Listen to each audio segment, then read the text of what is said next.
প্রযুক্তি বিশ্বকে এত দ্রুত বদলে দিয়েছে যা হয়তো গত কয়েক দশক আগে মানুষ কল্পনাও করতে পারেনি। এই পরিবর্তনের সঙ্গে সঙ্গে বেশ কিছু ঝুঁকিও কিন্তু বেড়েছে। সম্পদ আহরণের পাশাপাশি বাড়ছে বৈষম্য এবং সব কিছুর ওপরে গুরুত্ব পাচ্ছে মুনাফা। নমস্কার, ইকো ইন্ডিয়ার আজকের পর্বে আপনাদের সকলকে স্বাগত জানাচ্ছি আমি দেবী সাহা। এই পর্বে থাকছে এআই কেন্দ্র হিসেবে নিজেকে গড়ে তুলছে ভারত। বিশাল ডেটা সেন্টারকে শীতল রাখতে দরকার প্রচুর জল, যা দেশের জলের সংকটকে আরোই বাড়িয়ে দিতে পারে। এবং ল্যাটিন আমেরিকায় এআই ডেটা সেন্টার অনেক সময় শুষ্ক এলাকায় গড়ে তোলা হয়। এর কারণ কি? নবী মুম্বাইতে জলের সংকটের কথা নতুন কিছু নয়। এরই মধ্যে এখানে তৈরি হচ্ছে এআই বা কৃত্রিম বুদ্ধিমত্তা প্রযুক্তির বিশাল সমস্ত ডেটা সেন্টার, যেগুলোকে কার্যকর রাখতে প্রয়োজন প্রচুর পরিমাণে জল। এরই মধ্যে জলের সংকটে থাকা এইসব এলাকাগুলো এই এআই ভিত্তিক কার্যক্রমের চাপ সামলাতে পারবে তো? প্রায় 20 বছর আগে নবী মুম্বাইতে আসেন শাহানা চট্টোপাধ্যায়। উপসাগরের অন্য পাড়ে থাকা মুম্বাই শহরের তুলনায় তখন এই জায়গা অনেক সবুজ আর শান্ত ছিল। সম্প্রতি এখানকার বাসিন্দাদের জীবন কঠিন হয়ে পড়েছে। সীমিত সম্পদের উপর ক্রমশ চাপ বাড়ছে। There has been water crunches and it has been এখানে জলের সংকট আছে। নিয়মিত জল পাওয়া যায় না। বেশ কিছুদিন হয়তো কোনো সমস্যা হয় না, তারপর হঠাৎই 2-3 দিন জল আসে না। সরবরাহ ঘাটতি মেটাতে তখন জলের ট্যাঙ্কার ডাকার হুড়োহুড়ি পড়ে যায়। এমনও হয়েছে দিনে মাত্র 1 ঘন্টা বা শুধু সন্ধ্যায় 1 ঘন্টা জল পাওয়া যায়। নবী মুম্বাইয়ে জলের এই সংকটের একটি কারণ ভারতের কৃত্রিম বুদ্ধিমত্তার বিপ্লব। দেশের 60% ডেটা সেন্টার গড়ে উঠেছে এই শহর ও তার আশেপাশের এলাকায়। অর্থাৎ ভারতে বসে কেউ ক্লাউড সার্ভিস পরিষেবা নিলে বা কোনো তথ্য অনুসন্ধানের জন্য কৃত্রিম বুদ্ধিমত্তা ব্যবহার করলে তার এসব ডেটা সেন্টারের মধ্য দিয়ে প্রক্রিয়া হওয়ার সম্ভাবনা রয়েছে। এমন বিশাল সব ভবনে সারি সারি সার্ভার রাখা আছে। গোটা অঞ্চল জুড়ে এমন অনেক ডেটা সেন্টার গড়ে তোলা হয়েছে। ডেটা সংরক্ষণ ও প্রক্রিয়ার জন্য হাজার হাজার সার্ভারের দরকার পড়ে, আর সেগুলো ঠান্ডা রাখতে লক্ষ লক্ষ লিটার জল লাগে।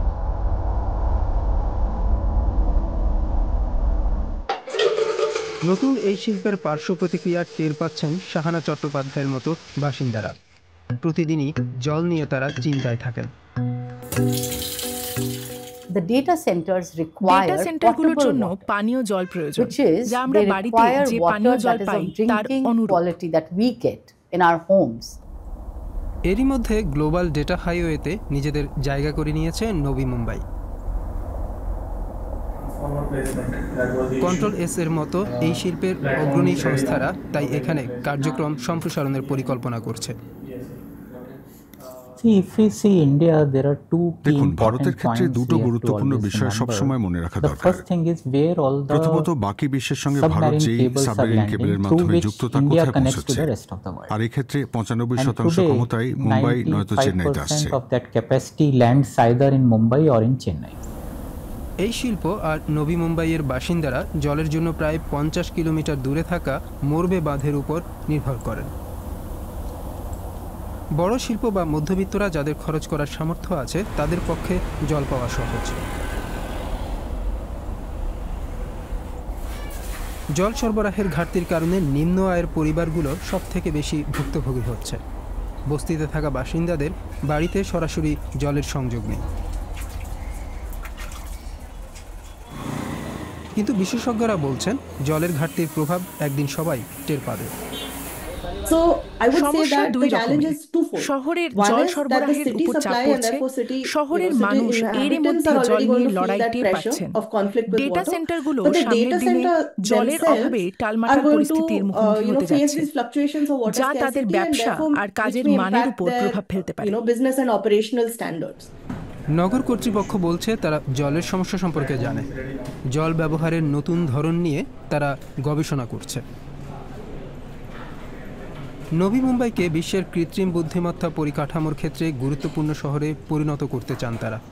এর অংশ হিসেবে এই শহর ও তার আশেপাশের জলের চাহিদার মধ্যে ভারসাম্যের পরিকল্পনা করা হচ্ছে। डेवलपमेंट होने से वो तो है अपना इंफ्रास्ट्रक्चर, শহর বৃদ্ধির সঙ্গে এর পরিকাঠামো তাল মিলিয়ে চলতে না পারলে তখনই সমস্যা হয়।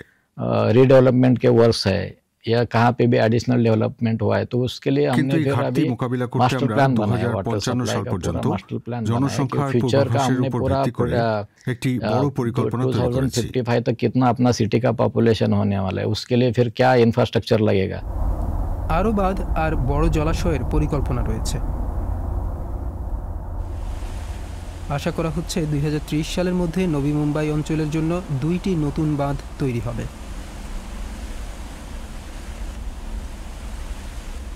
ডেটা সেন্টারগুলো ঠান্ডা রাখার কাজে যাতে গ্রে ওয়াটার ব্যবহার করা হয় তার উপর জোর দেওয়া হচ্ছে, অর্থাৎ এমন জল ব্যবহার করা হবে যার মধ্যে মানুষের বর্জ্য নেই।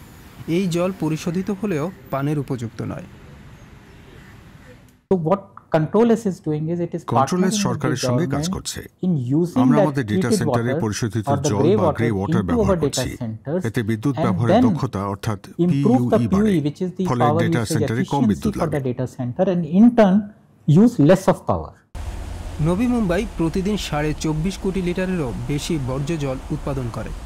এর 3/4 গ্রে ওয়াটার হিসেবে গণ্য হতে পারে। এই জল ব্যবহারের ব্যবস্থা গড়ে তুললে ডেটা সেন্টারে জল সরবরাহ আরও পরিবেশ বান্ধব হবে। তবে নাগরিকেরা আগামী দিনে আরও স্বচ্ছতার দাবি রেখেছেন। আপনি যদি আবাসিক অঞ্চলের কাছের সরকারি জমি ব্যবহার করেন, তাহলে সেখানকার মানুষজনের সাথে পরামর্শ করা, তাদেরকে যুক্ত করা এবং তাদের অংশগ্রহণ নিশ্চিত করা শুধু যুক্তিযুক্তই নয়, বাধ্যতামূলক। কৃত্রিম বুদ্ধিমত্তা আর ক্লাউড কম্পিউটিংয়ের এই যুগে শহরগুলো অর্থনৈতিক সম্ভাবনা আর জলের ক্রমবর্ধমান অভাবের মধ্যে ভারসাম্য খোঁজার চেষ্টা চালাচ্ছে। শাহানা চট্টোপাধ্যায়ের মতো মানুষজনের আশা, তাদের কথা শোনা হবে। ডিজিটাল সম্পদের লোভ, তাদের মতো নাগরিকদের তৃষ্ণার জল কেউ নেবে না। এআই ডেটা সেন্টারের কারণে ক্ষতিগ্রস্ত নানান জায়গার মধ্যে একটি হলো নবী মুম্বাই। বিশ্ব জুড়ে একটা প্রশ্ন এখন প্রকট হয়ে দেখা দিচ্ছে। আমরা এই যে ভবিষ্যৎ ডিজিটাল পৃথিবীর একটি প্রতিশ্রুতি করেছি, তাকে রক্ষা করতে গিয়ে সম্পদ এবং পরিবেশের ওপর যে পরিমাণ চাপ সৃষ্টি করছি, তাতে কতটা সুফল আদৌ আমরা পাচ্ছি। আচ্ছা, পরিবেশকে সঙ্গে নিয়েই কি আমরা একটা ভবিষ্যৎ ডিজিটাল পৃথিবীর কথা চিন্তা করতে পারি না? চলুন দেখি বিভিন্ন দেশগুলো এক্ষেত্রে কি করছে আর কি সমাধানের রাস্তাই বা আমাদের সামনে খোলা রয়েছে। বিশ্বের বিভিন্ন দেশে স্থানীয় জনতা ডেটা সেন্টার নির্মাণের বিরুদ্ধে প্রায়ই আন্দোলন গড়ে তোলেন। লাতিন আমেরিকাতেও এ নিয়ে বিক্ষোভ হয়েছে। 2023 সালে উরুগুয়েতে 75 বছরের মধ্যে সবচেয়ে ভয়ানক খরা দেখা দেয়। ঠিক সেই সময়ে সেখানে গুগলের কর্মকাণ্ড শুরু হয়।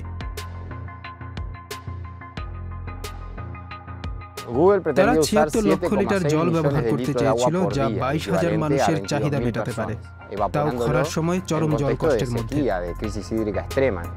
রাজধানী মন্টেভিডিওর বিজ্ঞানী এবং পরিবেশকর্মী ড্যানিয়েল পেনা জানান, এক্ষেত্রে স্থানীয় বাসিন্দাদের সঙ্গে কোনো আলোচনা করা হয়নি। No hubo ningún tipo de diálogo con la población, no se generó la audiencia pública, fue evaluado como un proyecto categoría B, es decir, de riesgo bajo, o sea, riesgo medio, digamos. Entonces, el proceso como participativo fue bastante frágil. Santa Lucia নদীর উপর Google cloud প্রকল্পের প্রভাব নিয়ে উদ্বিগ্ন Daniel পেনা। এই নদী মন্টেভিডিওর জন্য গুরুত্বপূর্ণ। এরই মধ্যে জলের সংকট দেখা দিয়েছে। নল থেকে পরিষ্কার জল পাওয়া না গেলে বোতলের জলই হয়ে ওঠে একমাত্র বিকল্প। বিশাল কম্পিউটিং ক্ষমতার ডেটা সেন্টারগুলো কৃত্রিম বুদ্ধিমত্তার মেরুদণ্ড। সেগুলোকে ঠান্ডা রাখার জন্য প্রচুর পরিমাণ জল প্রয়োজন। বিশাল আকৃতির এসব ডেটা সেন্টার অনেকাংশে পৃথিবীর শুষ্কতম অঞ্চলগুলোতে নির্মাণ করা হয়। গুগল বলছে তারা উরুগুয়ের ডেটা সেন্টারে $85 কোটি বেশি বিনিয়োগ করছে। 2025 সালের গ্রীষ্মে নির্মাণস্থলটি দেখতে এমন ছিল। মন্টেভিডিওর কাছে ক্যানেলোনেসে 1 বছর ধরে এই কাজ চলছে। পৌরসভা কর্তৃপক্ষ প্রকল্পটিকে স্বাগত জানিয়েছে।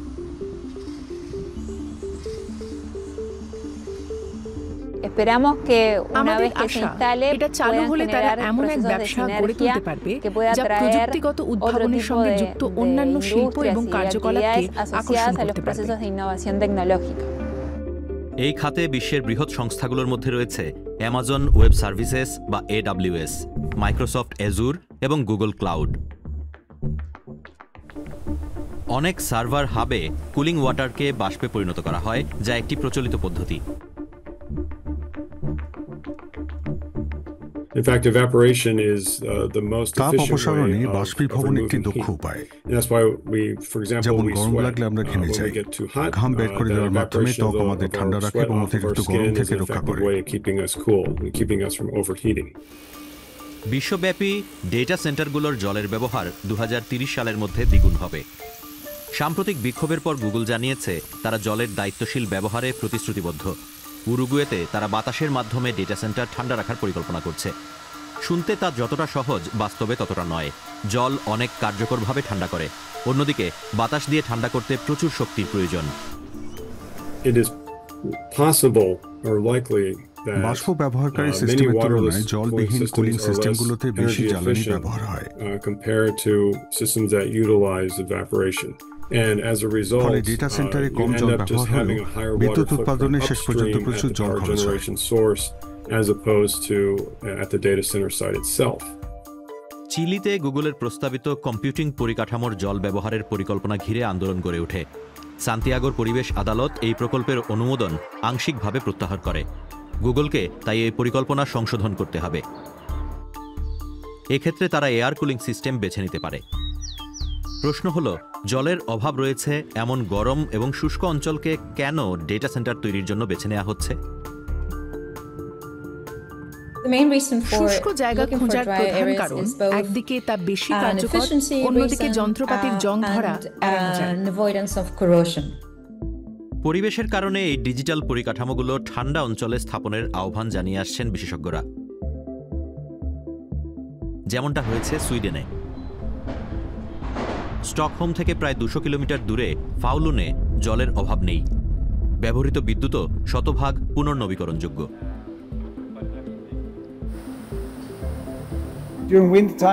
শীতকালে আমাদের তাপমাত্রা সাধারণত হিমাঙ্কের 20 ডিগ্রি নিচে থাকে। ঠান্ডার জন্য এখানে তাই কোনো টাকা খরচ করতে হয় না।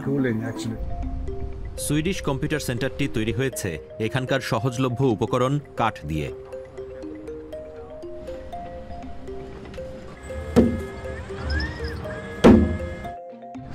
আমরা 95% পর্যন্ত কাঠ ব্যবহার করি। আমরা দেখেছি কম্পিউটার সেন্টার বানানোর জন্য এটাই সবচেয়ে ভালো উপায়।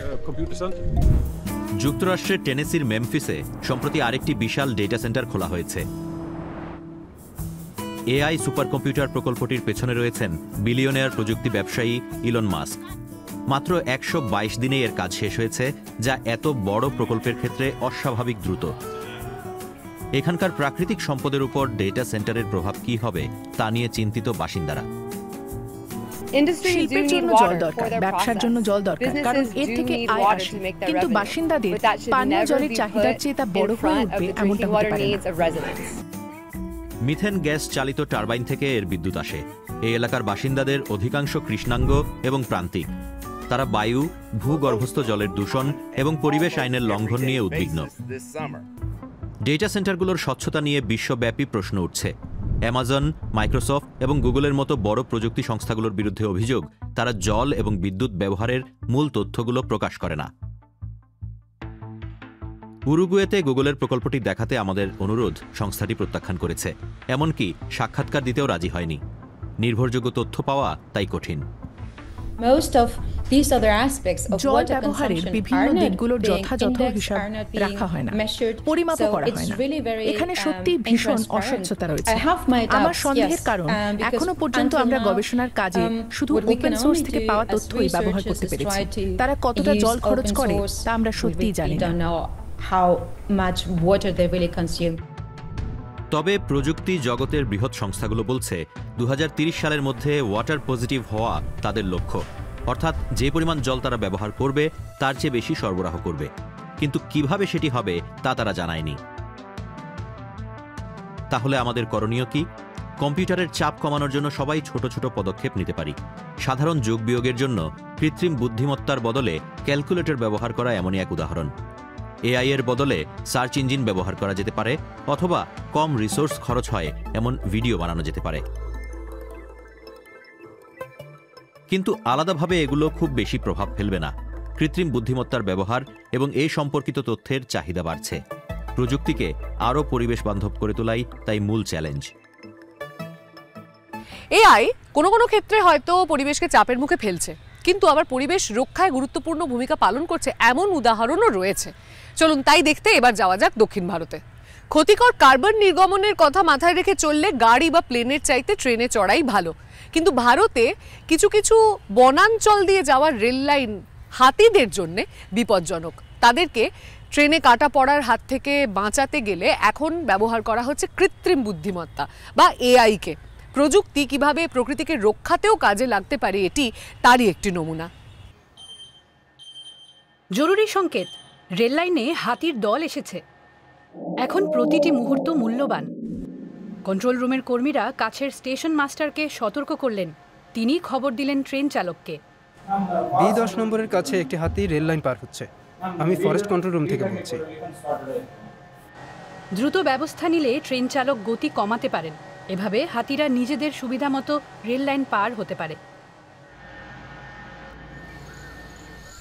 আমরা তামিলনাড়ুর কোয়েম্বাটুরের কাছে মাদুকারাই বনে রয়েছি। প্রতিদিন 200টির বেশি ট্রেন এই ঘন জঙ্গলের ভেতর দিয়ে যায়। এখানে অসংখ্য হাতির বসবাস। কয়েক বছর আগেও প্রায়ই ট্রেনের ধাক্কায় জীবজন্তুরা প্রাণ হারাতো। আড়াই বছর আগের ঘটনা, একটি বাচ্চা হাতি রেল লাইনে দাঁড়িয়েছিল। হাতির পুরো দল তাকে বাঁচাতে চেষ্টা করছিল। দ্রুতগামী ট্রেনের ধাক্কায় সেখানে 3টি হাতি মারা যায়। এই ঘটনা আমাদের কাজকর্মের মোড় ঘুরিয়ে দেয়। আমরা সিদ্ধান্ত নিই এভাবে আর চলতে দেয়া যায় না। প্রযুক্তির সাহায্য নেওয়া ছাড়া কোনো সমাধান নেই। মানুষের অনেক সীমাবদ্ধতা রয়েছে। সমাধান হিসেবে রেল লাইন বরাবর ক্যামেরা বসানো হয়। 2024 সালের ফেব্রুয়ারিতে তামিলনাড়ুর বন বিভাগ ইআই প্রকল্প চালু করে। থার্মাল ইমেজিং ও কৃত্রিম বুদ্ধিমত্তার সাহায্যে তারা জঙ্গলের কিছুটা গভীরে থাকা হাতির গতিবিধিও শনাক্ত করতে পারে। কৃত্রিম বুদ্ধিমত্তার বিশেষত্ব হলো এটি সময়ের সঙ্গে শিখতে পারে। আপনার চিন্তা ভাবনার পদ্ধতিকে নকল করতে পারে। আপনার সামনে বিভিন্ন সুযোগ রয়েছে। উপাত্ত নিয়ে আপনি তা নিজে বিশ্লেষণ করতে পারেন। আবার আপনার কাছে থাকা উপাত্ত একজন শুধু বিশ্লেষণই করবে না, আপনাকে মতামত দেবে, যাতে সেই তথ্যের ভিত্তিতে আপনি পদক্ষেপ নিতে পারেন।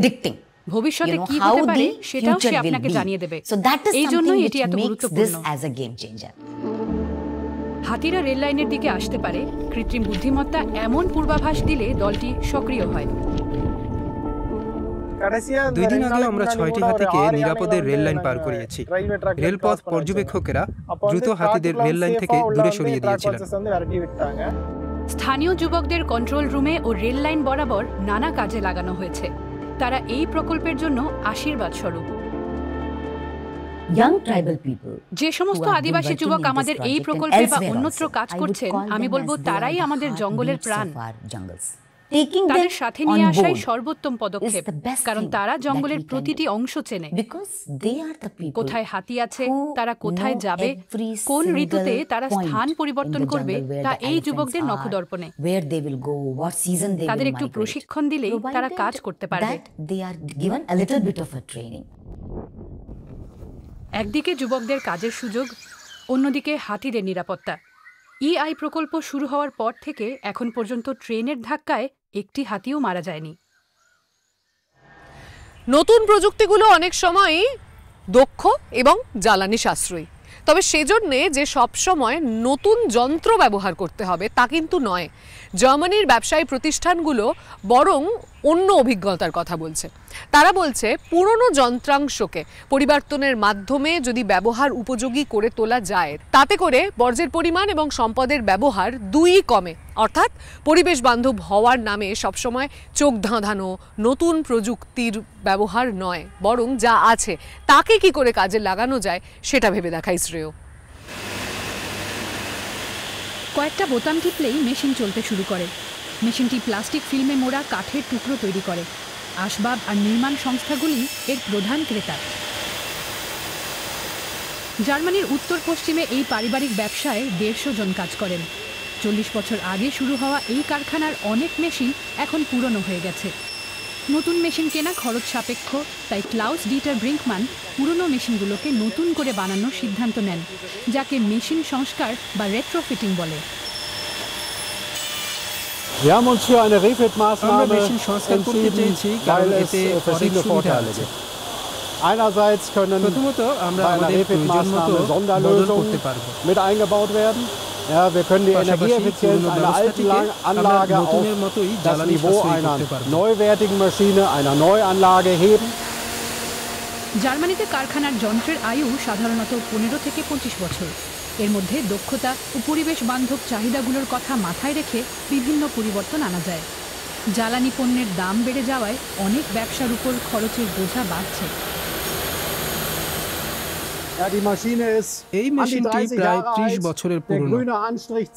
সবুজ রং দেখেই বয়স বোঝা যাচ্ছে। দেখতেই পাচ্ছেন এটি পুরোপুরি অদক্ষ, পুরনো মোটর লাগানো। এটিকে সম্পূর্ণ বদলে ফেলতে হবে। পুরনো মেশিনটি এখানকার জ্বালানি মানদণ্ডের সঙ্গে মানানসই নয়, তাই আমরা এটাকে সম্পূর্ণ খুলে ফেলব। এর মধ্যে মূল্যবান ইস্পাতের কাঠামোটি শুধু রাখব, বাকি সব নতুন করে বানাবো। যন্ত্রপাতি তৈরির কারখানায় অনেক উপাদান প্রয়োজন। এখানে ইস্পাত, অ্যালুমিনিয়াম, তামার মতো ধাতু অনেক বেশি ব্যবহার হয়। এই শিল্পে অনেক জল ও শক্তিও প্রয়োজন। 2024 সালে জার্মানির মোট বিদ্যুতের খরচের 44% শিল্প কারখানায় ব্যবহৃত হয়েছে। সরকার 2030 সালের মধ্যে কাঁচামালের ব্যবহার 1/3 কমাতে চায়।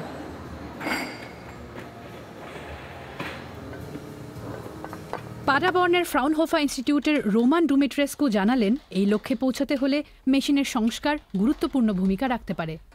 ডুমিট্রেস্কু প্রোডাক্ট ডেভেলপমেন্ট ও ডিজিটাল ইঞ্জিনিয়ারিংয়ে একজন বিশেষজ্ঞ।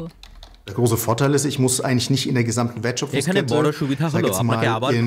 beim Abbau des Eisenerzes anfangen, sondern kann tatsächlich schon Materialien wiederverwenden und wieder nutzen, die schon eine gewisse Verarbeitung erhalten haben.